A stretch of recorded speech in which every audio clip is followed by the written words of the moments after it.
When all nations surround Jerusalem, this is God's terrifying response. What if one of the most terrifying prophecies in the Bible is unfolding right before our eyes? What if a 2,500-year-old prophecy is describing the exact geopolitical situation we see on our screens every single day?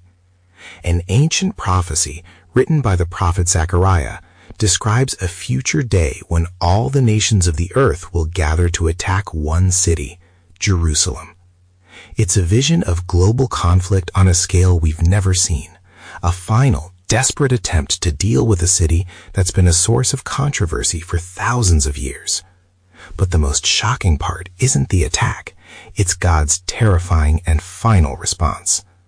In this video, we're going to break down this ancient prophecy, look at its stunning echoes throughout history, and see why it's more relevant today than ever. Stick with us as we unpack the moment God finally says, enough. 1. The prophecy of the immovable rock. To really get what's coming, we have to go back to the prophet Zechariah. He was writing around 520 BC, after the Jewish people had returned from their exile in Babylon, and he was given a series of visions about the future of Israel and Jerusalem. And one of the most startling is found in the 12th chapter. The scene is set with God himself declaring, "I am going to make Jerusalem a cup that sends all the surrounding peoples reeling." Just imagine that. A city that literally makes its enemies drunk with a maddening desire to conquer it. But then, the prophecy escalates from a regional fight to a global one. In Zechariah 12 verse 3, God says, "On that day, when all the nations of the earth are gathered against her, I will make Jerusalem an immovable rock for all the nations. All who try to move it will injure themselves." Let's just pause on that for a second. The prophecy doesn't say some nations or a few powerful empires will come against Jerusalem. It says all the nations of the earth. It pictures a global consensus, a united front with one single goal: to conquer, divide, or control the city of Jerusalem. In this future moment, which the Bible calls that day, Jerusalem will become what's described as a heavy stone or a burdensome stone. And the text is very clear about what happens to those who try to lift this stone. The original language suggests they'll be severely wounded, gashed, or literally torn to pieces. It's a guarantee of self-inflicted harm on a global scale. Everyone who comes against Jerusalem in this final siege will find themselves broken on it. This presents a huge mystery. How could one city, even with all its history, become the one single focus of the entire world's aggression? How could it become a rock so heavy that it injures every nation that tries to move it? To find the answer, we have to see how this prophecy has already cast a long shadow over history. 2. History's ominous echo. 5 centuries after Zechariah wrote his prophecy, Jesus Christ stood overlooking Jerusalem and gave his own chilling warning. In the Gospel of Luke, chapter 21, he tells his disciples, "But when you see Jerusalem surrounded by armies, then know that its desolation is near." This prophecy had a devastatingly literal fulfillment. In AD 70, the Roman legions under General Titus surrounded Jerusalem after a long Jewish revolt. The historian Josephus, an eyewitness to the siege, describes a scene of absolute horror. The Romans built a wall around the entire city, cutting off all supplies and escape routes. Famine and disease ripped through the city from the inside, while the Roman war machine crushed it from the outside. The result was the total desolation Jesus had predicted. The magnificent temple, the very heart of Jewish worship, was torn down stone by stone. Josephus, who was there, estimated that over 1.1 million people were killed in the slaughter. The survivors were scattered across the nations, which began a nearly 2,000-year period of exile. Jesus said these would be the days of vengeance, and that Jerusalem would be trampled on by the Gentiles until the times of the Gentiles are fulfilled. That event in AD 70 is a historical precedent. It's a powerful partial fulfillment that shows us God's prophecies aren't just vague stories, they are literal. But Bible scholars point out that Jesus' words, just like Zechariah's, seem to have a dual fulfillment. The AD 70 siege was a terrifying foreshadowing of an even greater final siege that will take place at the end of the age. The times of the Gentiles, that long period where Jerusalem was controlled by foreign powers, from the Romans to the Byzantines, the Crusaders, the Ottomans, and the British, has a prophesied endpoint. The first destruction of Jerusalem was a template, an echo of the ultimate gathering of all nations that Zechariah saw. The first siege ended in desolation. The final siege will end in divine deliverance. 3. The burdensome stone in our world today.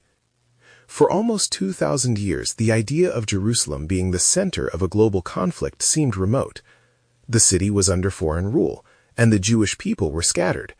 But then, in 1948, the world watched a miracle, the rebirth of the State of Israel.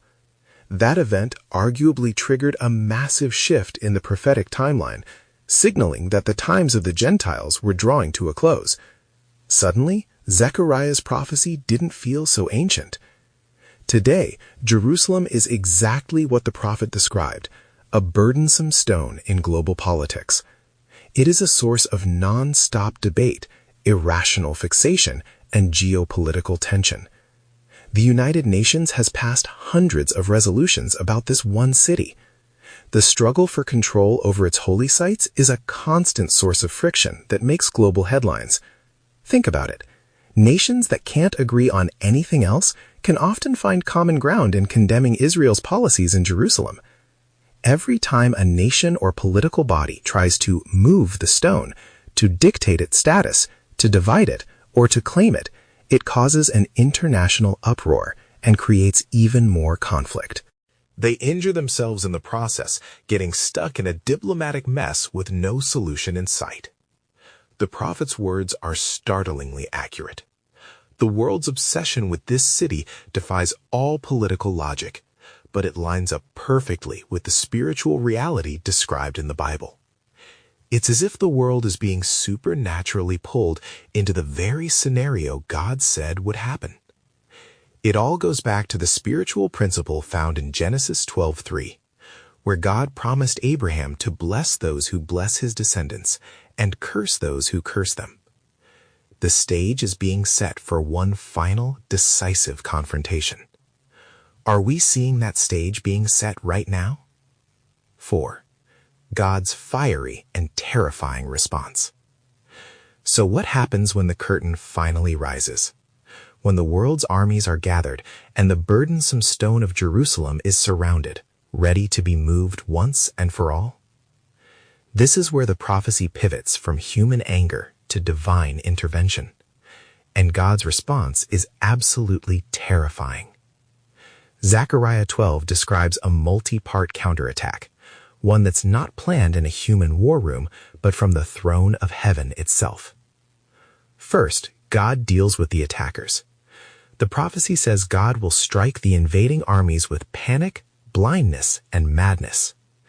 This isn't a conventional battle. It's a supernatural assault on the minds and bodies of the soldiers. Their war horses are struck with blindness, their riders with utter confusion. The most advanced military technology in the world will be useless against divine psychological warfare. Second, while the enemies are in chaos, God empowers the defenders. This is one of the most incredible parts of the prophecy. Zechariah 12:6 says the leaders of Judah will become like a fire pot in a woodpile, like a flaming torch among sheaves. They will consume all the surrounding peoples. The image is of a small fire suddenly becoming an uncontrollable inferno, devouring everything it touches. And that empowerment extends to every single person. Verse 8 says, "On that day the Lord will shield those who live in Jerusalem, so that the feeblest among them will be like David."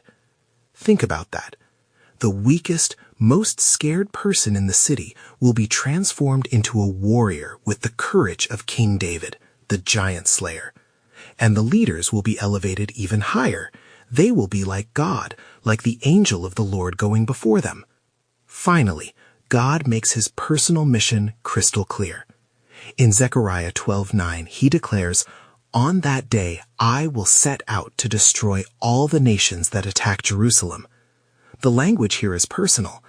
God himself will set out to annihilate these armies. This isn't a battle that Israel wins on its own. It's a battle God wins for them, decisively and supernaturally. 5. The ultimate goal, a spirit of grace. The destruction of the invading armies is the terrifying climax of the battle, but it isn't the final point of the prophecy. The story doesn't end with fire and judgment. It ends with redemption and tears. God's purpose isn't just to save a city, but to save his people. Once the physical rescue is complete, a spiritual transformation happens. Zechariah 12:10 is one of the most profound verses in the entire Old Testament. God says, "And I will pour out on the house of David and the inhabitants of Jerusalem a spirit of grace and supplication." After centuries of spiritual blindness, their eyes will be opened. And what will they see? The verse continues, "They will look on me, the one they have pierced, and they will mourn for him as one mourns an only child, and grieve bitterly for him as one grieves for a firstborn son." In that moment of national deliverance, the people of Israel will finally recognize their Messiah, the one who was pierced for them. This moment of national mourning and repentance is the ultimate goal of the entire tribulation. It's the fulfillment of what the Apostle Paul wrote about in Romans 11, that after the full number of the Gentiles has come in, all Israel will be saved. A remnant of the nation will be saved and brought into a covenant relationship with the Messiah they once rejected. The great and terrible day of the Lord, the day when all nations surround Jerusalem, doesn't just end with the survival of a city, but with the salvation of a people. If this look into biblical prophecy has stirred your spirit and opened your eyes to the powerful truths in Scripture, make sure you subscribe and hit the notification bell. We regularly break down these critical end times prophecies and what they mean for us today, and you won't want to miss what's coming next. And now we want to hear from you. What do you think about this incredible prophecy from Zechariah? Do you see the signs of its fulfillment in the world today? Share your thoughts and questions in the comment section below. This is a place to learn and discern together, and your voice matters. The prophecy of Zechariah 12 is a powerful, layered message. It's a warning to the world about how useless it is to fight against God's plans. It's a promise of supernatural deliverance for the city of Jerusalem. But ultimately, it's a story of hope, of God's unshakable faithfulness to his people, leading to a glorious moment of national redemption. This ancient text is a reminder that history isn't just a series of random events. It's a story being written by a sovereign God, and it's moving toward a divine conclusion with the city of Jerusalem at the very center. The only question for each of us is, are we watching? Are we ready?